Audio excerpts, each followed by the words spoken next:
মিছিলে তাই আরম্ভ নয় ধরে পনেরো পয়লা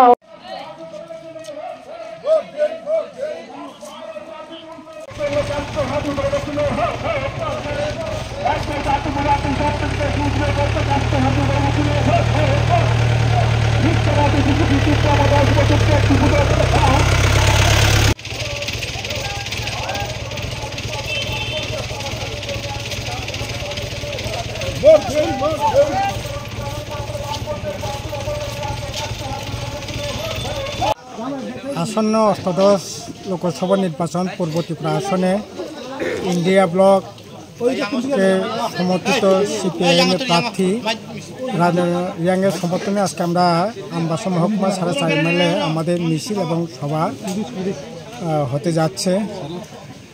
এবার নির্বাচনে আমরা যেটা লক্ষ্য করলাম, গোটা দেশের সাথে আমাদের রাজ্য এটা ঠিক বিরাট সম্ভাবনা আছে, উজ্জ্বল সম্ভাবনা দেখা দিয়েছে আমাদের রাজ্যে। বিশেষ করে প্রথম দিকে খানিকটা একটা দ্বিধাদ্বন্দ্ব ছিল, কিন্তু এখন সমস্ত জড়তা কাটিয়ে মানুষ, বিশেষ করে ইন্ডিয়া জোটের সমস্ত রাজনৈতিক দলের নেতা কর্মী থেকে আরম্ভ করে দৌড়দি সবাই মাঠে নেমেছে সমস্ত জড়তা দুর্বলতা কাটিয়ে।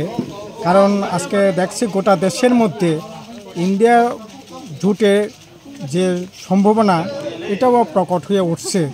কারণ আমরা লক্ষ্য করলাম 2019-এ যে দল এনডিএ মানে তারা সম্মিলিত শক্তিতে ভোটে দাঁড়িয়েও প্রায় 23 কোটি ভোট ওরা পেয়েছিলেন।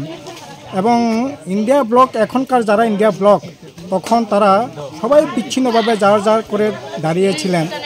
যে কারণেই হোক, সংবিধান বাঁচানোর প্রশ্নে হোক, গণতন্ত্র রক্ষার প্রশ্নে হোক, ধর্মনিরপেক্ষতার প্রশ্নে হোক, তারা ঐক্যবদ্ধ হয়ে লড়াই করছে। যারা একটা সময় বিভাজনের মধ্যে থেকে প্রায় 31-32 কোটি ভোট বিভাজনের মধ্যে ছিল, কিন্তু 31-32 কোটি ভোট এবার এক কাট্টা হয়েছে। আর 23 কোটি ভোটে এনডিএ 2019-এ যারা জিতেছে তাদের দল থেকে অনেক দল ছোট হয়েছে।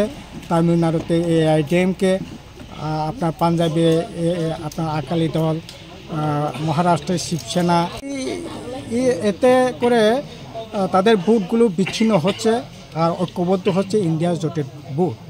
এতে বিরাট সম্ভাবনা হচ্ছে। আর সবচেয়ে বড় কথা হলো, আপনারা সোশ্যাল মিডিয়া চালান, আপনারাও লক্ষ্য করে দেখবেন সোশ্যাল মিডিয়াতে নরেন্দ্র মোদী বক্তৃতা করলেও কত ভিউজ হয়, আর রাহুল গান্ধী বক্তৃতা করলেও কত ভিউজ হয়।